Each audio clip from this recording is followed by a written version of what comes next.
خلاصکار اشکش. جبوگو ام ببن شاگردن مسیحن راست دوی ام باور بکن گو او کری خوده یه نفسکری و خلاصکار شوا کسم گو جبوگو نهن ما مر. گاوا ام کارن شاندیان بشع بیستویکان دخوینه ام راستی تولهویه تئولوژیکی تی. پاولی پشتی گو سه رویتن خوا ین میسیونری قداند جبو پیروزن گل اورشلیم ده شرط و مرجن دجوارن ابویدا درباز دبون بری برهف کر. پاولوس چو جم عقوبه برای ایسا و رهسپین مایی تشتین گو ده گریان اندا قویمین جوان را گوت. لسر هاتنا ملتان ناف مسیح و باواری وان به مسیح را گوت. او ده بیجه گو او بوه نوچه پر بجوش بو. و ام بکارن شاندیان 20-21 دا دخوینن گاوا گو وان اف بهست رومتا خودان دان دکن. لور مبستا وی عقوب و رهسپین مایی بو وی جیرا گوت. تدبینی برا چند هزار جیهونه. ین گو باور دکن هنه و گلک جهیون گو باورین وان به مسیح آنی به هبون و ام پی نزانن. جبرویه که برانی گلک خماوی دکشاندن و لسر تا گوتن گوت دزانی گو همو جهوین گو دناف ملتان دا بون جموسا دور کتن و گوتن گو بلا زاروکن خواه سنت نکن و لگور عادتن خواه نمشن. اف همو براف جکرنا هنکرنا پاولوسا چمکی وی دزانی بو گو خلاصی بکرم و باوریه لیوی نزانی بو گوده و باوین جهو ندیویان زاروکن خواه سنت بکن. تیموتایوس تاوی گو او نیف جهو بو پاولوس به اصرار خواست گو او به سنت کرن دا گو دناف جهوان دا شاهدیه بکه او جی هنکرنا پاولوس برواجیر نکر دجوار بو. لیوی نزانی بو گوده و باوین جهو ندیویان زاروکن خواه سنت بکن. تیموتایوس تاوی گو او نیف جهو بو پاولوس به اصرار خواست گو او به سنت کرن دا گو دناف جهوان دا شاهدیه بکه او جی هنکرنا پاولوس براف جرنه کری دجوار. تاوی گو 25 سال پیش وقتی بو لدم هاتنا رح پیروز دروجا پنتیکوست دا و جدایک بونا دری بو و ده هنکرنا شاندیان دا تمام کر بون و دناف برا وان دا یکتیک عجیب هبو. گاوا گو خدان ایسا و نان دمالان دا ببیر آنین و جهاف دعا کرن. و او بزبور الهی و ستران روحانی هفهین دکن. مینا گو هموین گو به مسیح باور دکن هر روز تفلی جوین دبون. لگاوا گو پاولوس پشتی 25 سالان و گریا و دست به اخفتن کر کمکی جدشل زمانان پک دهات و دخستن وی بکوژن و او یک لأورشلیم بو. بگومان نه همین گو باوری به اورشلیم آنین بون. مینا 40 دولت پارزن گو بون او دخوازن پاولوس بکوژن. مینا گو ام دزانن اون وان اوج اورشلیم در خستن و برن قیصریه لراستی اوه گو لأورشلیم گوهرتنک چه بو. نویسکار عبرانی لسروه مجاری خمگینه جبرگو اورشلیم هش کلاها جهوتیه بو. گوتنن دراوین لسر پاولوس و مزگینی جوی درد کت و لرومای بلاف دبو. نویسکار نمای عبرانیین را هول ده گو تحلیلی گو درباره ملیاکت دا قویمی راوه بکه ایسا مسیح کیه. لیجبر گوان وطای خلاصکار جواکشان تفهم نکر او لبنده پادشاهن و او بو پرزگرک وان به فکره گو مسیح هات و جبو گو نهن دنیای مر و نویسکار عبرانی و گری زبور حیشت و زبور زلال کر ایسا مسیح خلاصکار جفایه. چیمکی ملیاکتن او دنیا گو او بحثا ویدکن بین دست نکرن لیکی لجهگی شاهدی کر و بزبور لا لسر داود گوت مروف چیه گو هون وی ببینن بیرا خواه آن جیکور مروف گوت سردانا وی بکه.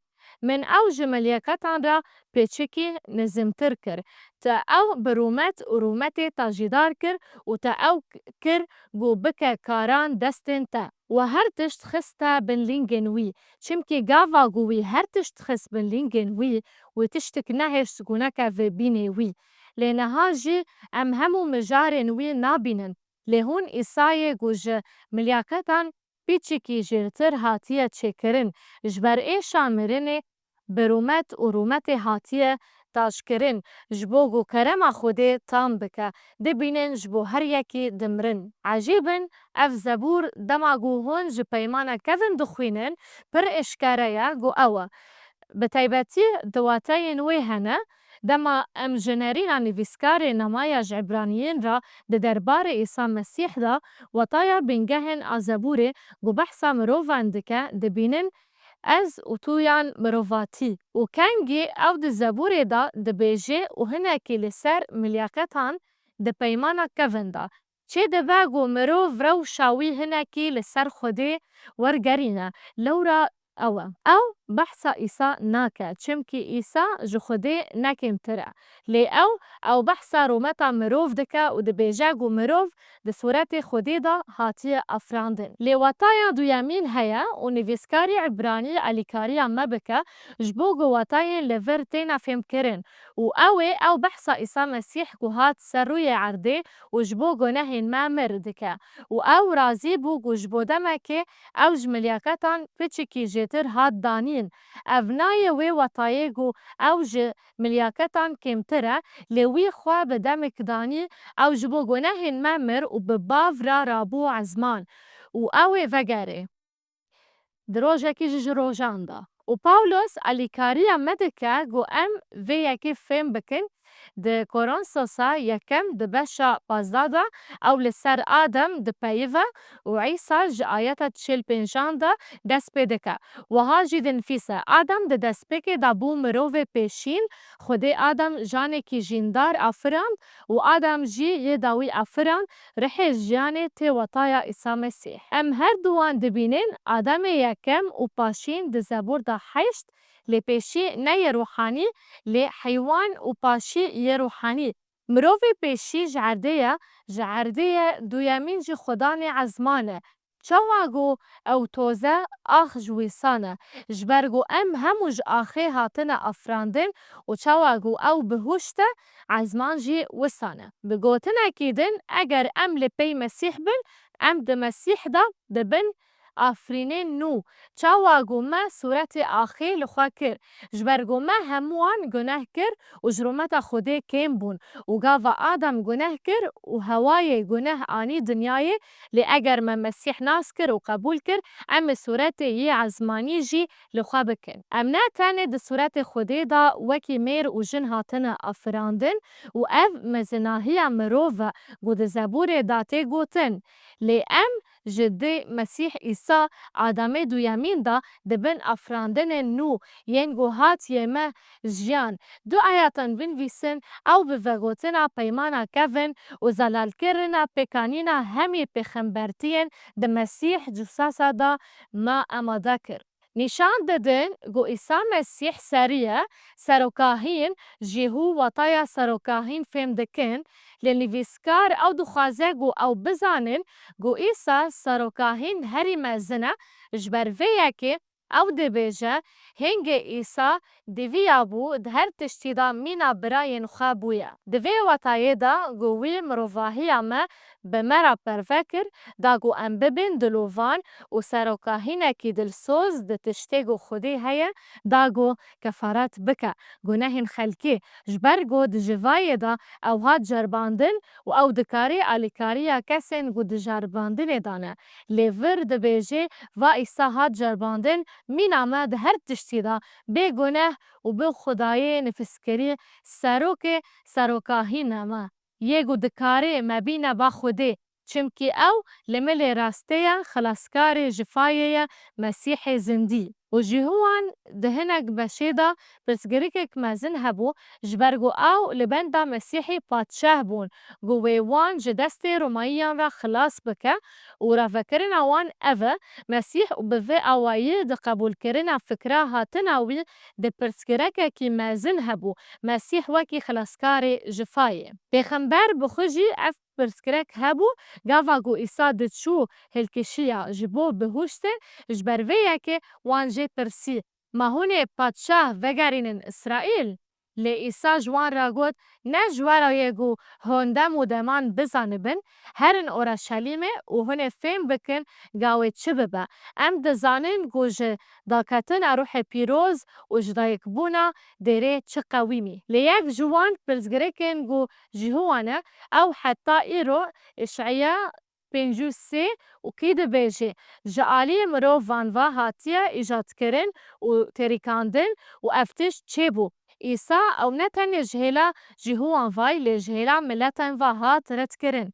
Ji mirovê bi êş û xemgîniyê û wekî maskaya rûyê mijwîr ye.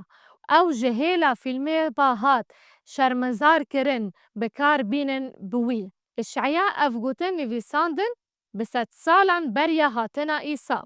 Ew ji ber neheqiyên me birîndar bû, ji ber neheqiyên me hat pêlçiqandin, cezayê silava me li ser wî ye û bi birînên wî em sax dibin. Jîhowan pirsgirêka wan bi vê kilîbê re heye, ew gelek jaran wî paşguh dikirin ji ber ku ew bi tevahî bi tiştên ku peymana nû li ser hatina Îsa Mesîh dibêje biperjirîne. Li Îsraîlê deverek heye ku jêra perstegeha pirtûkê tê gotin ku têda destnivîsek temam a kitêba Îsaya heye. Mîna tiştê ku em di wêneya paşîn a ku di vê wêneyê de dibînin ew in. Gava ku wan pirtûkên deryayê mirî keşf kirin, wan destnivîseke kitêba Îşaya ya hezar salî berî destnivîsa ku wê demê hebû dîtin. û ev me digerî ji bo pirsek medîtat kirin û serî lêdanê gotinên Pawlos çawa di nav Filîpî de alîkariya me dikin, di du ji pênc heya yazdeh di têgihîştina vê derbasbûna dijwar de. Ebranîyên di du pênc hejdeh. Ka em Filîpî bixwînin di du ji pênc heya yazdeh li cêsûsa mîneka me ya herî mezin e. Em dikarin li vir mûzîka destadar deynin. Di wê de vê fikrê hebe ya ku di Mesîh Îsa de jî hebû, yê ku di şiklê Xwedê de bû û di ziyê bi Xwedê re wek hev nedît. Lê xwe vala kir şiklê kolêtiyê girt bû di şiklê mirovan de û gava ku ew di şiklê mirovan de hat dîtin, wî xwe nizm kir û bû îtayîkarê mirinê, heta mirina li ser xaçê. Ji ber vê yekê Xwedê ew jî bilind kir û wî navekî li ser her navê da wî, lê li ser navê Îsa divê her çok yên li ezmanan li ser erdê û yên di bin erdê de bitewînin. û her ziman eşkere dike ku Îsa Mesîh ji bo rûmeta bav Xwedê Xwedan e. Ka em prensîpê dîsa dûbere bikin û wê bi bîr bînin ji bo ku bibin şagirtên rastiyên ên Mesîh. Em ewle bin ew kurê Xwedê ye, nefskirî û xilaskarê, cefakeş ê ku ji bo gunehên me mir.